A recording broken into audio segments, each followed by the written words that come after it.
Hey, Shalom Makim Shalom. First and foremost, as always, I would like to give all praise, all honor, and all glory unto Yahweh, Bahashem Yahweh Shai, Bahashem HaKakodash.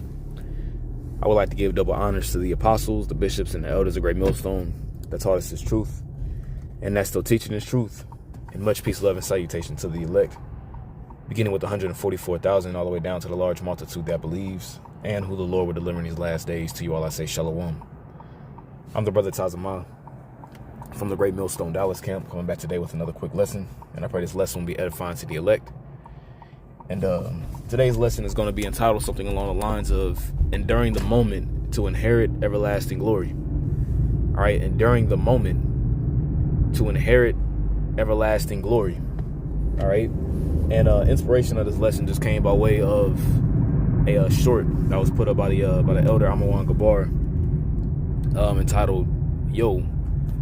And what I'll do is I'm gonna play the short of what the elder was saying, because that's one thing that keeps you rooted and remaining in the fight. Ultimately, first and foremost, it's the spirit of Yahweh Bashem Yahweh Shai resting upon you. You know what I'm saying? To be able to continue to endure, as the scripture says, "He that endureth unto the end, the same shall be saved." All right, but it's also thinking about and pressing forward to the things that are before us, not looking at the current situation that you're in, or looking in the back, or looking behind you. The scripture says, better is the end of a thing than the beginning of it. So the weight of glory, that Yahweh Bashem Yahweh Shai is going to have for his men that wait for him, man, it's not going to be able to even compare to the present afflictions that we go through now, catching hell, bodily infirmities, just dealing with, demons and particular things that may happen to us in the flesh. These things are all done, ultimately, for Yahweh Bashem Yahweh Shai to, purge and purify his elect. All right. So, without further ado, I'm gonna go ahead and, I'm gonna play this short. It's not too long. And I'm gonna get a few precepts in, and we'll get out of here.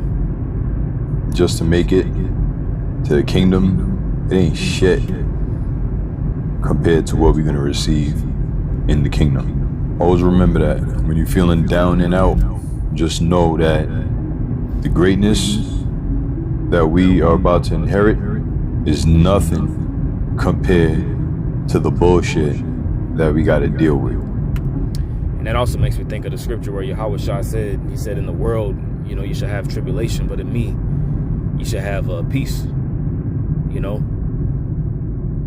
There's all kinds of tribulations and toils and annoyances, that we deal with on a day-to-day basis, but in Yahweh Shai, that's, in our foundation, in our rock, that's where we're rooted in peace. That's where we're rooted in everlasting life, because he is the author of everlasting life. Okay. Point blank, period, no comma. This is 2 Corinthians chapter 4 and 17. For our light affliction, which is but for a moment, worketh for us a far more exceeding and eternal weight of glory. Let's run that back, rewind, and come again. 2 Corinthians 4 and 17. For our light affliction, which is but for a moment, worketh for us a far more exceeding and eternal weight of glory. Now, what I want to do real quick here is I want to get the etymology of the word. I want to get the etymology of the word moment. Because it says for a light affliction, which is but for a moment. Okay, it doesn't say that it's forever. It says it's for a moment. All right, so the etymology of the word moment is late 14th century. It says a very brief portion of time. All right, and remember, like the scripture says in the book of James, our body is like, or not body, but our lives here are like a vapor. They'll pass away. Like, we're here for a moment and then we're gone. It's like, it's also written like, man is like the flower of the earth. We're pretty much here. We're here one moment, and our so-called glory is here one moment. Then, the next moment we could be gone. So it says a very brief portion of time.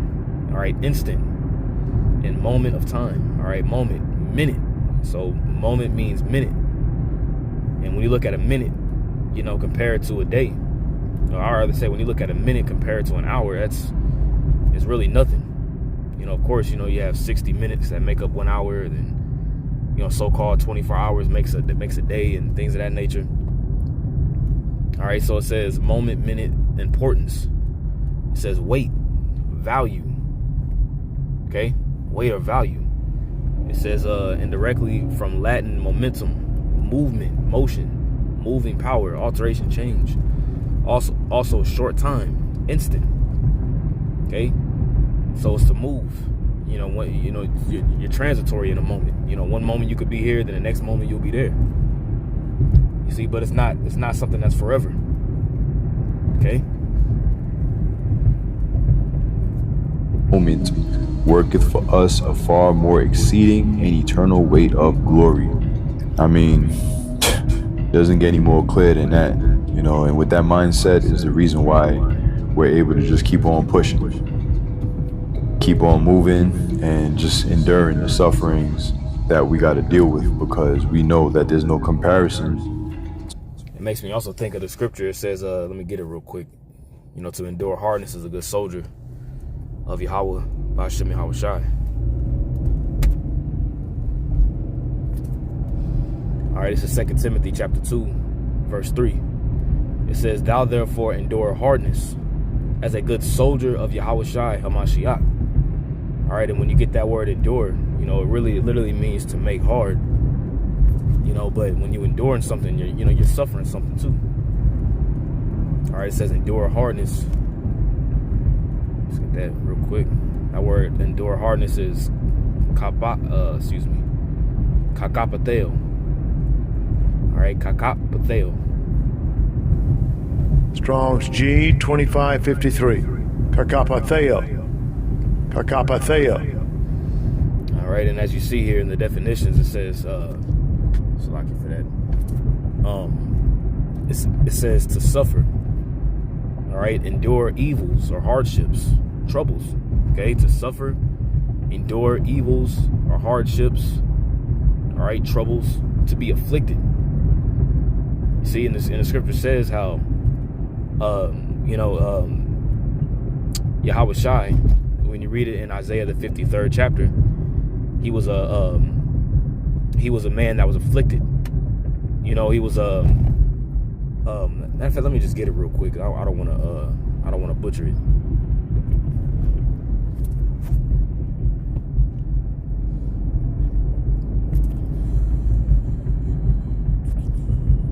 Just bear with me. He was acquainted with grief. All right, this is Isaiah 53. All right, this is prophecy. When you read it, all right, this is going into Yahweh Shai.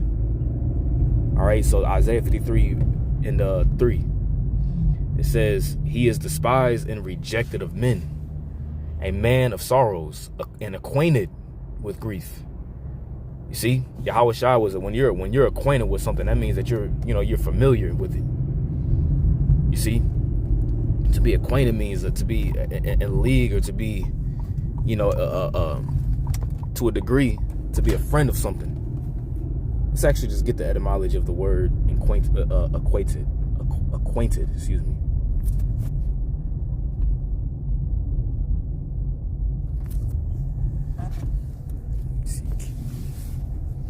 He was a man acquainted with grief. All right, acquainted, personally known.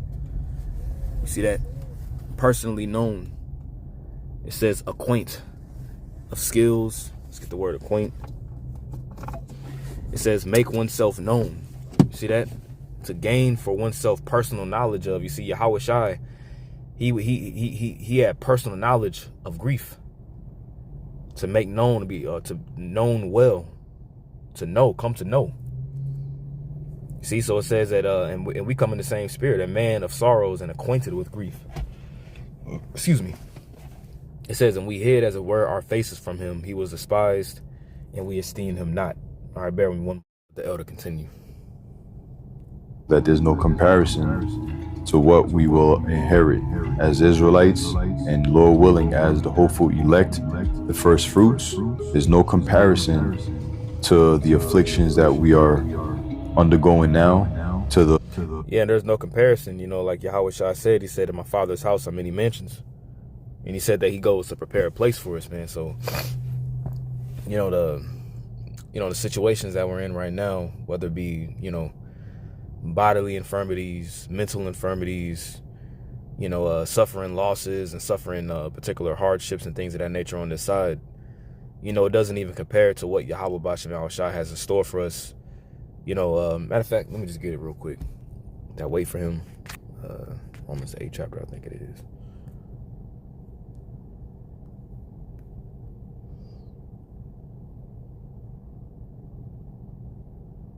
Well, we'll get this one. Romans chapter 8, verse 18, it says, "For I reckon that the sufferings of this present time are not worthy to be compared with the glory which shall be revealed in us." Let's read that again. "For I reckon that the sufferings of this present time are not worthy to be compared with the glory which shall be revealed in us." You see, because the glory that's going to be revealed in us, Lord willing, we of the elect, is that our vile bodies are going to be our vile bodies are going to be changed and transformed, all right, into Yahweh Shai's glorious body. You see, no more pain, no more ailments, no more sickness, no more mental infirmities and things of that nature. You see, we're going to be changed, and we're going to see him as he is, and we're going to be like him. When you read up, in this chapter, it goes into being joint heirs with Yahweh Shai.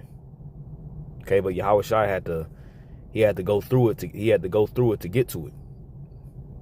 All right. To the afflictions that we are undergoing now, to the righteousness and the glory that we are getting ready to receive. If nothing motivates you, then that alone should be your motivation, your reasoning for why you just keep going. Of course, this is our reasonable service. This is what we were commanded to do. But if you need that spark, there you have it. Take a look around you, and all the bullshit that we got to deal with, it's all going to wither away and be nothing. But righteousness will last forever.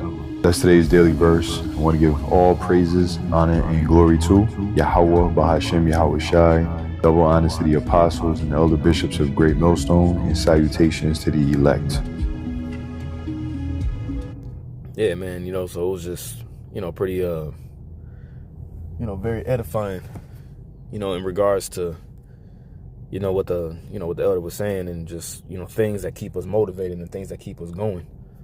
Because if you look into this world and you look for comfort in this world and, things of this world to, keep you going and keep you pushing and things of that nature, then you're going to lose. If you're looking at your job, or you're looking at, your family as the end all be all, your job as the end all be all, or status and this side as the end all be all, then, then you're looking in the wrong direction. Because in an instant, in a moment, these things, first and foremost, they can be taken away from you at any given moment, because they don't belong to you anyway. They were given to us. This is Isaiah chapter 54, verse 7 says, "For a small moment have I forsaken thee, but with great mercies will I gather thee." All right, and we're being gathered together. All right, first and foremost via this word going out with great mercies. All right, it says, "In a little wrath I hid my face from thee for a moment." And that little moment, it can tie into, or rather say, a hardcore slavery. Us coming over here on the cargo slave ships. Us chattel slavery, getting beat. Our families getting separated. Pretty much all the curses that hit us in Deuteronomy the 28th chapter. Not just for the so-called Negro man and woman, but also the so-called Latinos and the so-called Native Americans. All the curses that fell upon us. All right, that was the Lord hiding his face from us. But mind you, once again, it was just for a moment. Okay. It says, "But with everlasting kindness will I have mercy on thee, saith Yahweh thy Redeemer." All right, and the ultimate, everlasting kindness on how the Lord gonna have mercy upon us. All right, it's through Yahweh Shai. All right, it's ultimately through Yahweh Shai where we're gonna get, the sure mercies of David, because Yahweh Shai really is the sure mercies of David. All right, this is Ecclesiasticus, of the book of Sirach 18 and 10.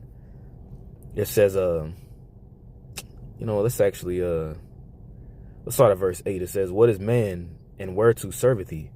What is his good, and what is his evil? The number of a man's days are at the most, the number of a man's days at the most are in 100 years. See, and man, if you live 100 years today, that's a blessing. You know what I'm saying? Well, really, I ain't gonna necessarily say it's a blessing, because you're undergoing all kinds of medical treatment and you sick all the time and you got always constantly going to the doctor. You're really suffering. You know what I'm saying?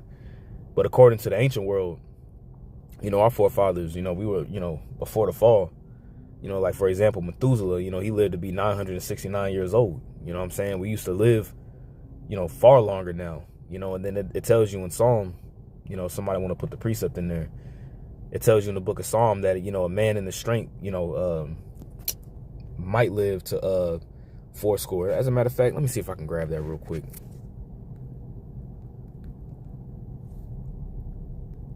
I'll go back to this.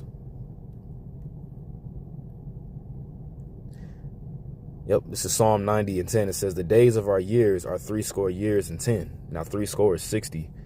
It says in 10, which is 70, which that's even high now, because, now the life expectancy, keeps getting shorter and shorter. You got individuals that are, dropping dead by the age of 40, 45, 50 years old.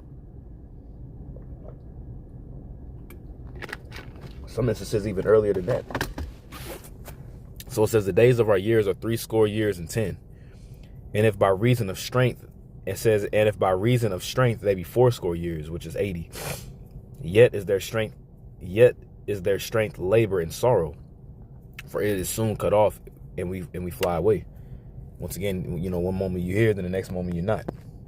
All right, so going back to Ecclesiasticus 18:9, it says the number of a man's days at the most are in 100 years. It says, as a drop of water unto the sea, and a gravel stone in comparison of the sand. Right? So you see how vast, the ocean is, or the sea is, and you see how vast, a beach is when you see, all the sand sitting there. Just imagine one drop going into that sea, or picking up one small gravel stone of sand. You try to pick up one gravel stone of sand with your fingers, you can't, because it's so fine and so coarse. You need like a magnifying glass, to pick up one grain of sand. So it says, as a drop of water unto the sea, and a gravel stone in comparison of the sand, so are 1,000 years to the days of eternity. So 1,000 years is equivalent to one drop going into the sea, or one gravel stone being picked up, or one piece of sand being picked up out of all the pieces of sand, compared to eternity. So that just goes to show you that there's nothing to compare, to what Yahweh Bashem Al-Shai has in store for us, man. The weight of glory for eternity, we can't even fathom eternity. We don't even know what eternity, we can't even, in its flesh, you really can't explain it. It's really unexplainable when you think about it. But like I said, I just want to do a quick lesson on this. I pray this lesson was edifying to the elect. Call Halal Yahweh, Ba'ashem Yahweh Shai, Ba'ashem Machakwadash. Double honors to the apostles, bishops, and elders of Great Millstone that taught us this truth, and that's for teaching this truth, and much peace, love, and salutation to the elect. Until next time, Lord willing, I say shalom.